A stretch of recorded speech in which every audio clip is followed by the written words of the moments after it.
So వాళ్ళకి తెలుసు ఈ పని చేస్తే ఈ రిజల్ట్ ఉంటది, ఇవాళ కాకపోతే రేపు బయటకు వచ్చిందని తెలుసండి. విశాల్ గున్ని గారు కానీ, గౌతమ్ షేవక్ గారు కానీ, ఇప్పుడున్న ఐపీఎస్ ఆఫీసర్లు కానీ, what ever it may B, రాజకీయ నాయకులు వాడుకుని వాళ్ళ జీవితాలు నాశనం చేయడమే నేను అనుకుంటున్నా. కానీ వాళ్ళు కూడా చాలా తెలివిగానే ఉంటారండి. ఈ రోజు రఘురామకృష్ణరాజు గారి విషయంలో ఆ సునీల్ కుమార్, ఓకే, సునీల్ నాయక్ పాపం ఎక్కడో బీహార్ లో ఉన్నారండి. బీహార్ లో ఒక అగ్నిమాపక సిబ్బందికి సంబంధించిన ఆయన చీఫ్ హోదాలో ఉన్నారు, ఐజీ హోదాలో ఉన్నారండి. ఆ ఐజీ హోదాలో ఉన్న వారికి ఇక్కడ నుంచి దామోదర బృందం అంటూ ఒక బృందం వెళ్ళారండి.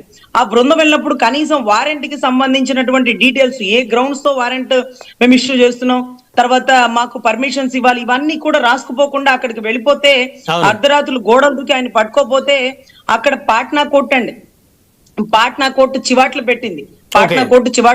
So whatever it may be sir, అతనేమి నక్సలైట్ కాదు, మావోయిస్ట్ కాదు, టెర్రరిస్ట్ కాదు. ఒక వ్యక్తి కోసం ఇంత పెద్ద యంత్రాంగం పనిచేస్తుంటే మీరు గుర్తుపెట్టుకోండి బ్రహ్మనాయుడు గారు, ఈ విషయం చెప్పాలి. ఇవాళ ఆయేషా మీరా చనిపోయి 20 సంవత్సరాలు గడుస్తుందేమోనండి పాపం. ఇవాళ ఆ తల్లి విజయవాడ కోర్టుకు వస్తే స్వయంగా మాకు కబురు చేస్తే నేను వెళ్ళానండి.